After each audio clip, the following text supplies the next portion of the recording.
Je me souviens de ce soir-là comme si c'était hier. La pluie battait les pavés de la rue Saint-Germain. Et je sentais mon cœur se briser en mille éclats invisibles. Elsa. Je t'en prie. Écoute-moi avant que tout ne s'effondre. Murmura Maïlis. Sa voix tremblante comme une feuille dans le vent. Mais je savais déjà que les mots qui suivraient changeraient tout. C'était l'automne à Paris. Cette saison où les feuilles des marronniers jaunissent et tombent comme des secrets inavoués. J'avais 30 ans. Une vie bien rangée en apparence, professeur de littérature à la Sorbonne. Un appartement cosy dans le Marais. Et une solitude que je masquais derrière des sourires polis. Pourtant, au fond de moi, un vide immense grandissait. Un vide que je n'osais nommer. J'avais grandi dans une famille conservatrice de Provence, où l'amour se conjuguait toujours au masculin, et où mes inclinations profondes étaient reléguées à des rêves interdits. J'avais appris à me cacher, à feindre, jusqu'à ce que cela devienne une seconde nature. C'est lors d'une conférence sur les poètes maudits que je l'ai rencontrée. Maïlis. Elle était là. Au premier rang. Avec ses cheveux noirs cascadant comme une rivière d'encre. Ses yeux noisettes pétillant d'une intelligence vive. 28 ans. Originaire de Bordeaux mais avec des racines espagnoles du côté de sa mère, elle en parlait avec une passion qui évoquait les flamencos ardents de Séville. Elle était doctorante en histoire de l'art. Spécialisée dans les peintres impressionnistes. Et sa thèse portait sur les femmes oubliées de l'histoire artistique. Dès le premier regard, quelque chose en moi s'est éveillé. Comme si elle avait allumé une flamme que j'avais étouffée depuis trop longtemps. Notre première conversation fut banale. Presque anodine. Votre analyse de Baudelaire était fascinante. Mais n'avez-vous pas omis l'influence des femmes dans son œuvre, m'avait-elle lancé avec un sourire espiègle. J'avais ri. Un rire nerveux. Et nous avions poursuivi la discussion autour d'un café aux fleurs. Les heures s'étaient écoulées comme des minutes. Et pour la première fois, je me sentais vue. Vraiment vue. Maïlis avait cette façon de poser des questions qui allaient droit au cœur. Qui démasquaient les façades. Elle me racontait ses voyages en Espagne. Les fêtes de famille bruyantes. Les disputes passionnées qui finissaient en étreinte. Là-bas, on vit avec le cœur à nu, disait-elle. Moi, je lui parlais de mes lectures solitaires, de mes promenades le long de la Seine. Et petit à petit, je laissais entrevoir mes failles. Les semaines suivantes furent un tourbillon. Nous nous voyions tous les jours, promenade dans les jardins du Luxembourg. Visite au Louvre où elle m'expliquait les toiles avec une ferveur contagieuse. Dîners improvisés dans de petits bistrots. Je sentais naître en moi un sentiment nouveau. Terrifiant et exaltant. Était-ce de l'amour? Je n'osais le formuler. Mais chaque regard échangé. Chaque effleurement accidentel de nos mains. Me confirmait que oui. Maïlis. Elle. Semblait plus audacieuse. Un soir. Sous les arcades de la place des Vosges. Elle avait pris ma main et l'avait portée à ses lèvres. Elsa. Je ne sais pas ce que c'est. Mais je ne veux pas que ça s'arrête. Avait-elle chuchoté. Mon cœur avait bondi. Et j'avais répondu par un baiser timide. Le premier d'une série qui scellerait notre destin. Mais l'amour naissant porte en lui les graines du doute. Maïlis avait un passé qu'elle évoquait par bribes, une relation tumultueuse avec une femme nommée Camille. Qui s'était terminée dans les larmes et les accusations. C'était toxique. Disait-elle simplement. Sans entrer dans les détails. Je ne pressais pas. respectant son silence. Mais une ombre planait. De mon côté, je cachais ma propre peur, celle de ma famille, qui n'accepterait jamais une telle union. Mon père, un vigneron traditionnaliste, m'avait élevé dans l'idée que l'amour devait mener au mariage et aux enfants. Comment lui avouer que mon cœur battait pour une femme? Les premiers conflits émergèrent subtilement. Maïlis était impulsive, passionnée comme ses ancêtres espagnols, tandis que j'étais plus réservée, imprégnée de la rationalité française. Une dispute éclata un soir, après une réception à l'université. Elle avait flirté innocemment avec une collègue, et la jalousie m'avait submergée. « Tu ne me fais pas confiance », avait-elle crié, les yeux brillants de larmes. « C'est toi qui caches tout. Ta famille. Tes amis, quand vas-tu leur dire pour nous ?» J'avais reculé, blessée par la vérité de ces mots. Ce soir-là, nous nous étions réconciliés dans les bras l'une de l'autre. Mais la faille était ouverte. Puis vint le secret qui allait tout ébranler. Un jour, en fouillant dans son sac pour y prendre un livre, je tombai sur une lettre froissée. Elle était adressée à Maïlis, signée de Camille. Les mots me transpercèrent. « Je t'aime encore. Reviens-moi. » Notre histoire n'est pas finie. Mon monde s'effondra. Était-ce une trahison? Avait-elle maintenu le contact? Je rangeai la lettre sans un mot. Mais le poison du doute s'infiltra en moi. Les jours suivants, je devins distante, prétextant du travail. Maïlis le sentit. Et ses questions devinrent pressantes. Qu'est-ce qui ne va pas? Elsa? Parle-moi. Mais je gardais le silence, terrifiée par la confrontation. C'est alors que le destin frappa plus fort. Ma sœur, venue me rendre visite de Provence, découvrit par hasard une photo de nous deux sur mon téléphone. Elsa. Qu'est-ce que ça veut dire? Tu es. Comme ça? Son ton était un mélange de choc et de dégoût. Je niai. Paniqué. Et lui demandai de partir. Mais le mal était fait, elle appela mes parents. Et le soir même, mon père m'envoya un message laconique, « Viens à la maison. Nous devons parler. » Mon univers se resserrait comme un étau. Maïlis, sentant ma détresse, insista pour m'accompagner. « Nous affronterons ça ensemble, » dit-elle.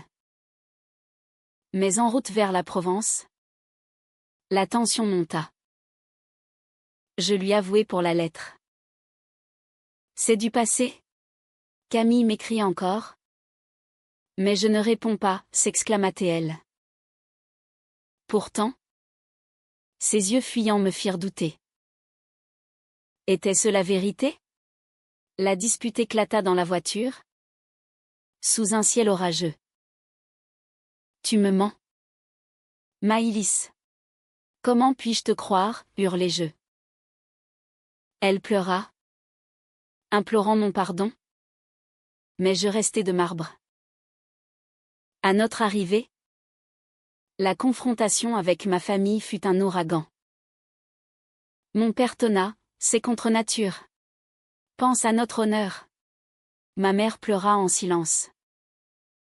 Maïlis tenta de défendre notre amour, mais ses mots se perdirent dans le tumulte.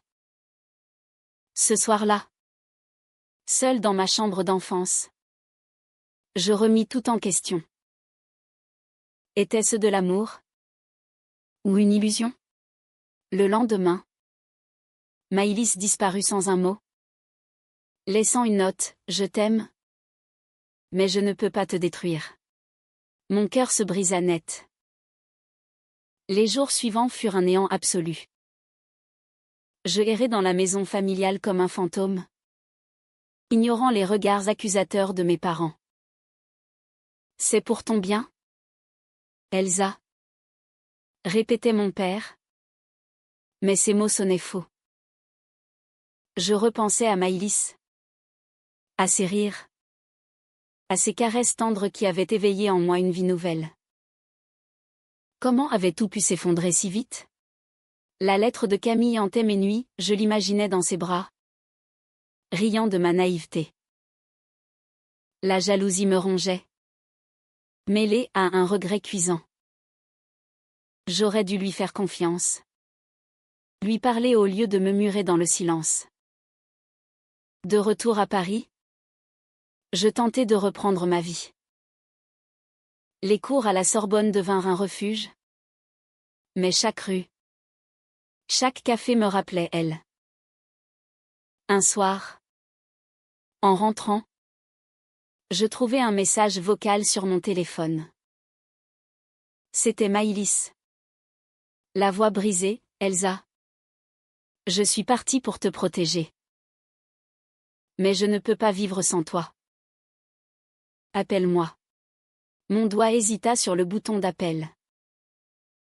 Était-ce une manipulation? Ou un cri du cœur? Je l'effaçai. Mais le doute persistait. Puis vint la révélation qui changea tout. Une amie commune, Sophie, m'invita à déjeuner. Il y a quelque chose que tu dois savoir sur Maïlis, dit-elle gravement. Elle me raconta l'histoire. Camille n'était pas une ex-amante ordinaire. C'était une femme possessive, presque obsessionnelle, qui avait harcelé Maïlis après leur rupture. La lettre que j'avais trouvée? C'était la dernière d'une série. Et Maïlis l'avait gardée pour porter plainte. Elle ne t'en a pas parlé pour ne pas t'inquiéter? Expliqua Sophie. Mais Camille a juré de détruire sa vie si elle refaisait surface avec quelqu'un d'autre. Mon sang se glaça. J'avais accusé Maïlis à tort, laissé mes peurs prendre le dessus. La trahison n'était pas la sienne, mais la mienne celle de mon manque de foi. Folle de remords, je la cherchais partout. Son appartement était vide. Son téléphone muet. Des jours passèrent dans l'angoisse. Enfin, un indice, elle était partie à Bordeaux, chez sa tante. Je pris le premier train, le cœur battant. La ville m'accueillit sous un soleil pâle. Ses rues bordées de vignes rappelant ses racines. Sa tante, une femme aux traits espagnols marqués, me reçut froidement. Maïlis souffre à cause de toi, dit-elle. Laisse-la tranquille. Mais je insistais. Et elle céda. Maïlis était au cimetière, visitant la tombe de sa mère. Je la trouvai là, agenouillée devant une pierre gravée d'un nom espagnol. Ses épaules tremblaient. Maïlis, murmurai-je. Elle se tourna, les yeux rougis. Qu'est-ce que tu fais ici? Sa voix était un mélange de colère et de douleur. Je m'agenouillai à ses côtés, les mots se bousculant. J'ai tout compris pour Camille. Pardon de ne pas t'avoir cru. Elle secoua la tête.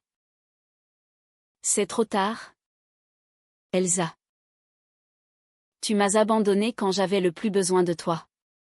Les larmes coulèrent. Et nous restâmes là, sous le vent doux, à déverser nos vérités.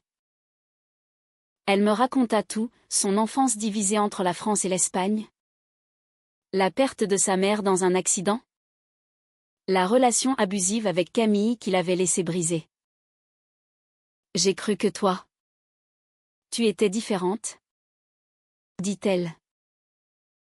Mais tu as fui. Comme les autres. Je défendis ma cause, ma peur viscérale du rejet familial. Mon éducation rigide qui m'avait appris à réprimer mes désirs. J'ai grandi en pensant que l'amour comme le nôtre était une faiblesse. Avouez-je. Mais avec toi, j'ai vu la force qu'il porte. Notre conversation dura des heures, oscillant entre reproches et confessions. Pour la première fois, nous nous mettions à nu, sans masque. Le soir venu, nous marchâmes le long de la Garonne. L'air embaumait le vin et les souvenirs. Maïlis s'arrêta, me regardant intensément. Et maintenant? Peux-tu affronter ta famille pour nous? Je hochai la tête, déterminée. Oui. Pour toi. Pour nous. Nous nous embrassâmes sous les lumières des quais. Un baiser chargé d'espoir et de promesses. Mais au fond de moi, je savais que les épreuves n'étaient pas finies. De retour à Paris, je décidai de confronter mes parents. J'organisai un dîner, invitant Maïlis. L'atmosphère était tendue dès l'arrivée. Mon père, avec son accent provençal marqué, lança, explique-toi. Elsa. Est-ce une phase?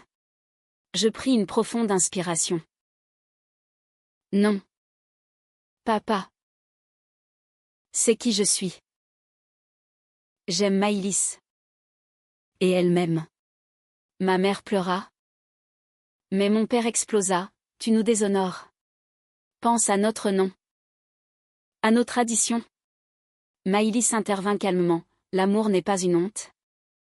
Monsieur.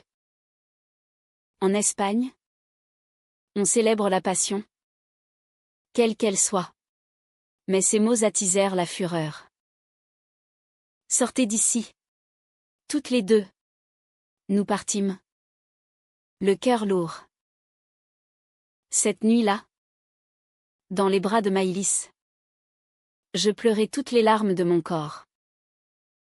Est-ce que ça en vaut la peine, murmurai-je. Elle caressa mes cheveux. Oui. Parce que nous nous aimons. Pourtant, le lendemain, un appel anonyme changea tout. C'était Camille, qui avait appris notre réconciliation. Si tu restes avec elle, je détruirai sa carrière, menaça TL.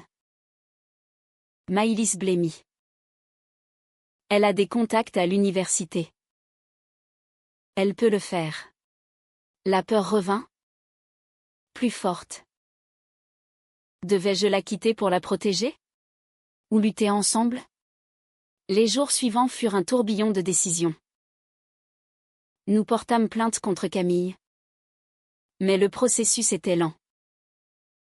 Entre-temps, des rumeurs circulèrent à la Sorbonne, des accusations anonymes contre Maïlis. La taxant de plagiat. C'était l'œuvre de Camille. Nous en étions sûrs.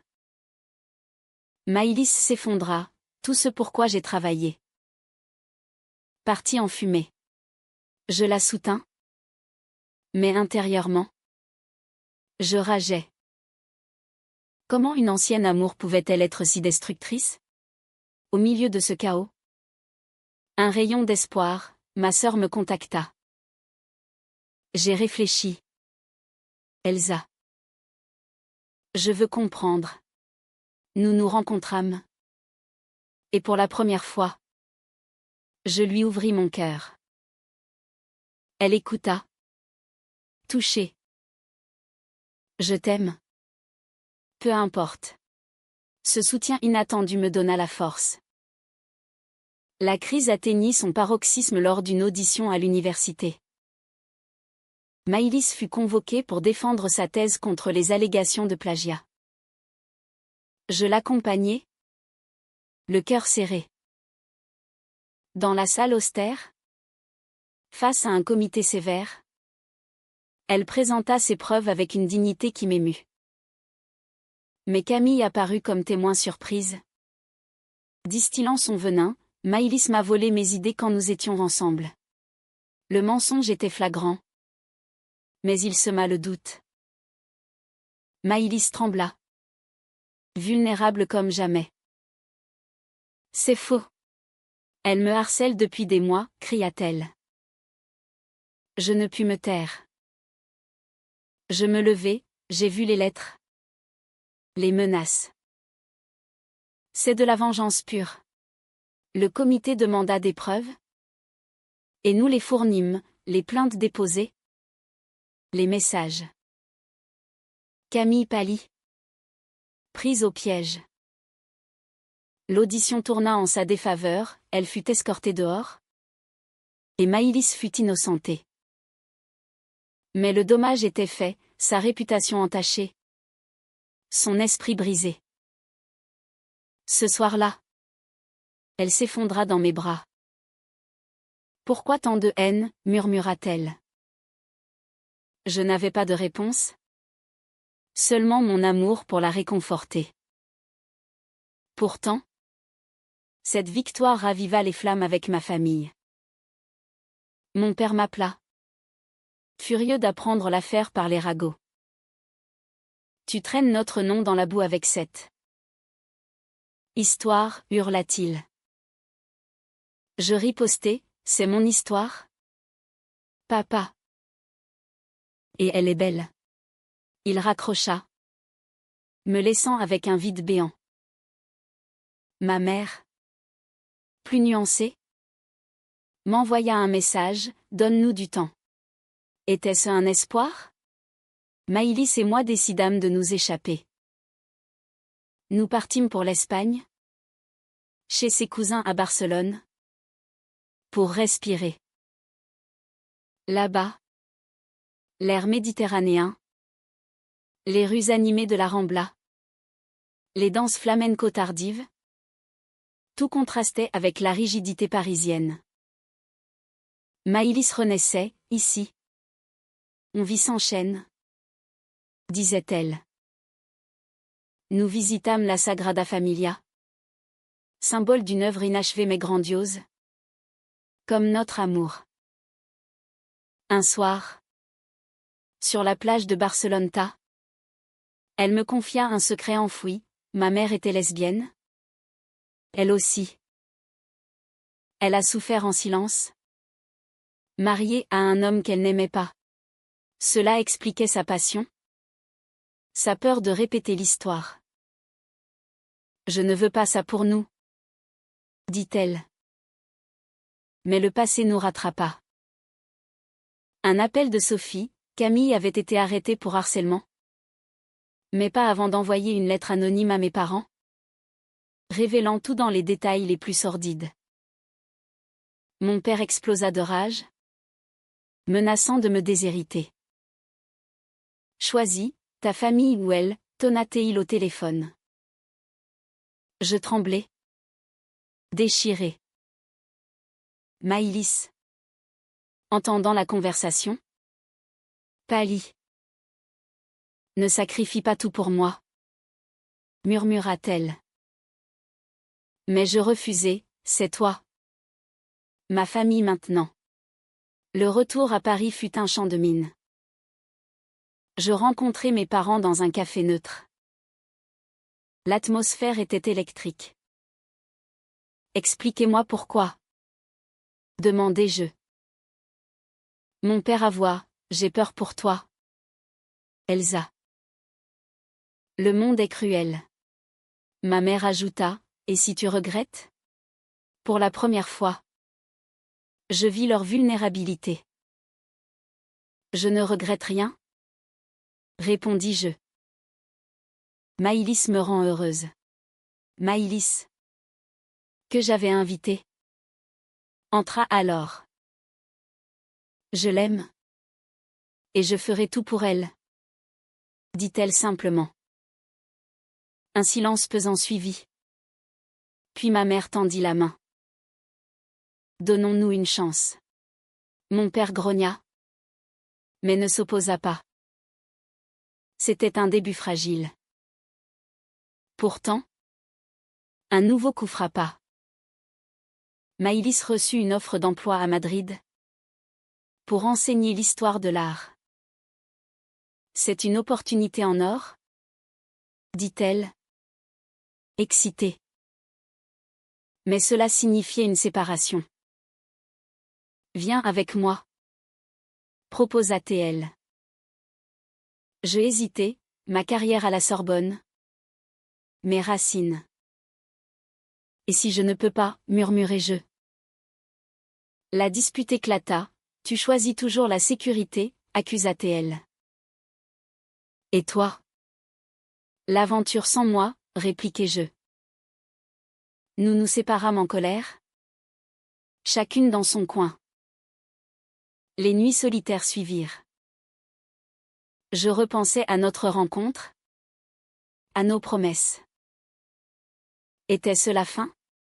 Puis, un matin, elle frappa à ma porte, les yeux rougis. Je refuse l'offre. Je reste avec toi.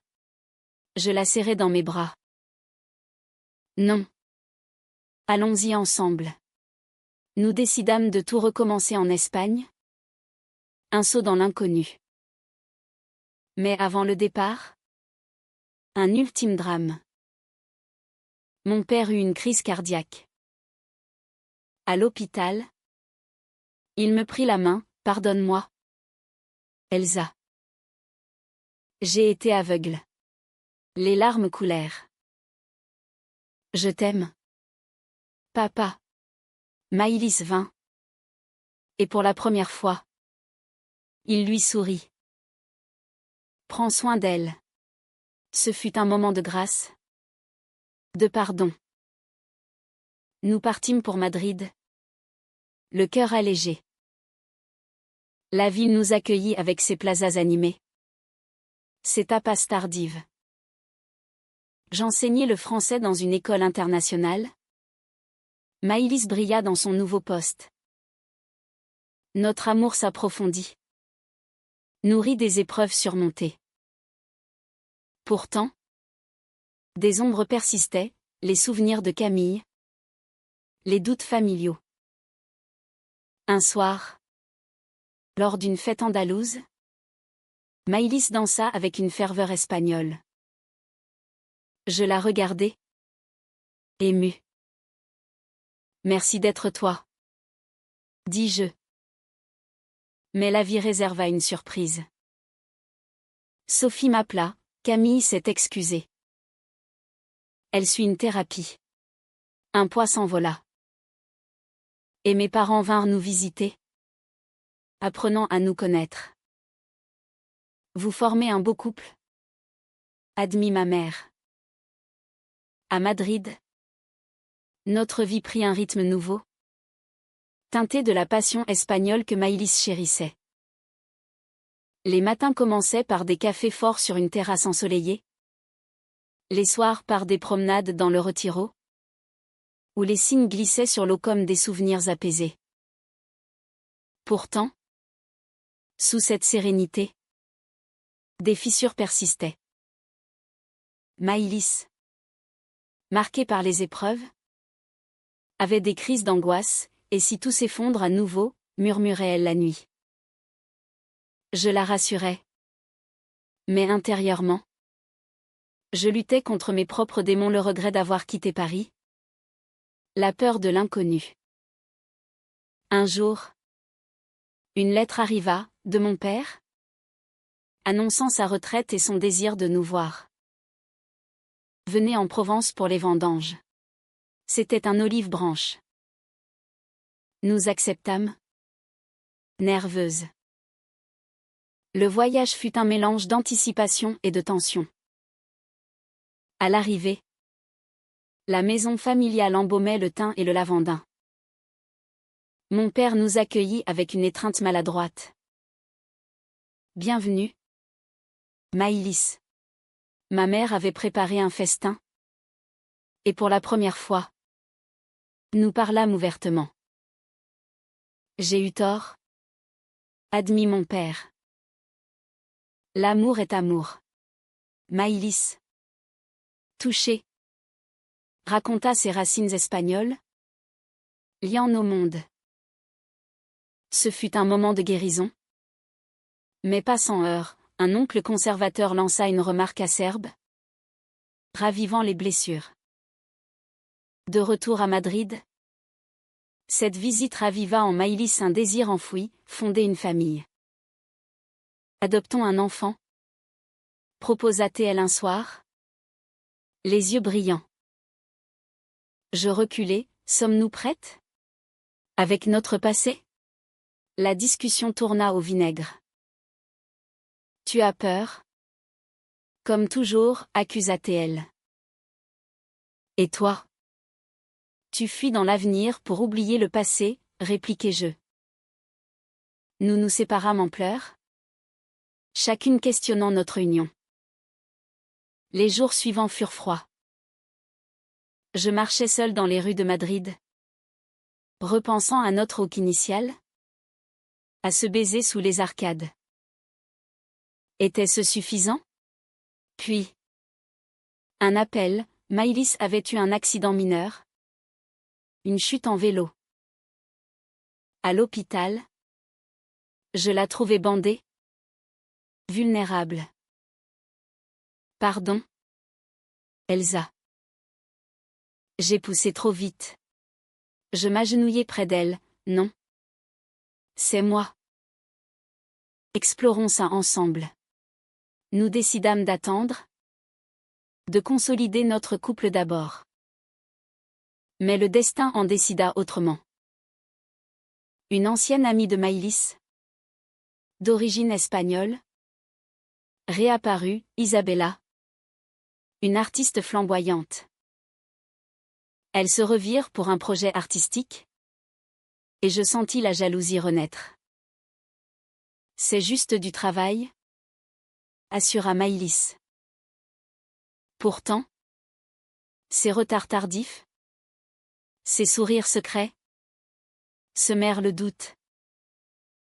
Un soir, je fouillai son téléphone, une trahison que je regrettais aussitôt.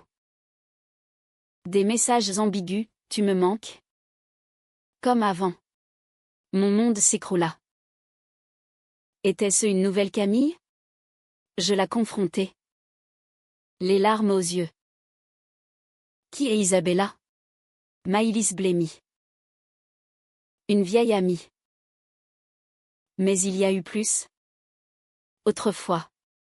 La vérité sortit, avant moi. Elles avaient eu une brève liaison. C'est du passé. Pourquoi douter encore? Cria-t-elle. Mais le mal était fait. Parce que tu caches toujours, hurlai-je. Elle partit en claquant la porte, me laissant seule avec mes regrets. Les heures passèrent dans l'angoisse.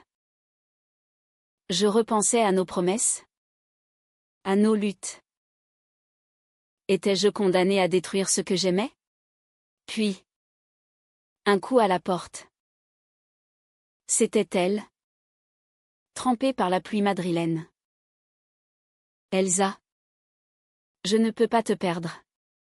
Elle s'agenouilla, les mains tremblantes. Pardon pour les secrets. Isabella n'est rien comparée à toi. Ces mots me transpercèrent, elle était vulnérable. En douleur. Comme dans ce moment crucial que j'avais tant redouté. Je la relevai. L'embrassai. Moi aussi. Pardon. Apprenons à nous faire confiance. Ce pardon marqua un tournant. Nous consultâmes une thérapeute, dénouant les nœuds de nos passés. Maïlis affronta ses traumas espagnols, moi mes rigidités françaises. Petit à petit, notre amour se fortifia, devenant un havre contre le monde. Pourtant, un ultime test surgit. Mon père tomba malade. Un cancer diagnostiqué. Nous rentrâmes en urgence en Provence. À son chevet. Il me confia, je suis fier de toi. Elsa. Vis ton amour pleinement. Maïlis veilla avec moi, gagnant le respect de la famille. Sa mort fut un choc, mais unitaire, nous nous serrâmes les uns contre les autres, pardonnant les anciennes blessures. Après l'enterrement, nous décidâmes de rester en France, fusionnant nos mondes. J'acceptai un poste à Bordeaux, près des racines de Maïlis. Nous achetâmes une petite maison avec vue sur la mer, un symbole de renouveau. Là, nous explorâmes l'idée d'une famille, adoption, ou peut-être une amie porteuse. Pas de hâte, disions-nous, savourant le présent. Les années passèrent, riches en émotions. Notre amour, forgé dans le feu des épreuves, devint un phare pour d'autres. Nous aidions des jeunes LGBT en difficulté, partageant notre histoire. Maïlis publia un livre sur les femmes artistes oubliées, dédicacé à moi. À Elsa, mon muse et mon encre. Aujourd'hui, à 35 ans, je regarde en arrière avec une gratitude mêlée de mélancolie. Notre vie à Bordeaux est un équilibre fragile mais beau, des dîners avec des amis, des voyages en Espagne pour les fêtes familiales, des promenades main dans la main le long de la Garonne. Maïlis, avec ses 33 ans, rayonne toujours de cette passion qui m'a conquise. Nous avons adopté une petite fille, Sophia, aux yeux noirs comme ceux de Maïlis. Un hommage à ses racines espagnoles. Elle est notre miracle, disons-nous souvent. Pourtant, les ombres du passé ressurgissent parfois. Une lettre de Camille. Des années plus tard, je regrette tout. Soyez heureuse. Nous l'allumes ensemble, fermant ce chapitre définitivement. Ma famille, transformée, nous visite régulièrement. Ma mère adore Sophia.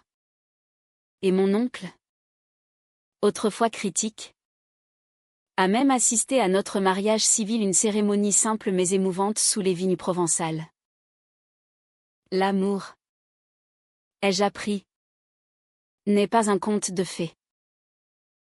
C'est un combat quotidien contre les doutes, les trahisons, les peurs sociétales. Mais c'est aussi une source de joie infinie, de croissance. Maïlis et moi avons traversé des tempêtes, les accusations, les séparations, les secrets. Chaque fois, nous avons choisi le pardon, la vérité. Cela nous a rendues plus fortes, plus humaines. Un soir récent, lors d'une fête andalouse que nous organisions, Maïlis me prit à part. Souviens-toi de ce moment à Madrid. Quand je me suis agenouillée, murmura-t-elle. Je hochai la tête, émue. C'était le tournant. Sans ça, nous ne serions pas ici. Nous dansâmes sous les étoiles, nos cœurs battant à l'unisson. Si je pouvais revenir en arrière, changerais-je quelque chose? Peut-être pas. Les douleurs ont sculpté notre amour, le rendant authentique. À ceux qui luttent, je dirais, affrontez vos ombres, embrassez vos vérités. L'amour triomphe.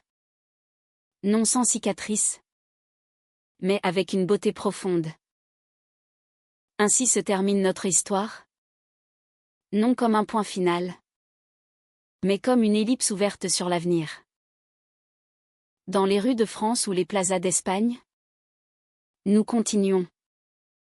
Main dans la main. Un témoignage vivant que l'amour, quel qu'il soit, mérite d'être vécu pleinement.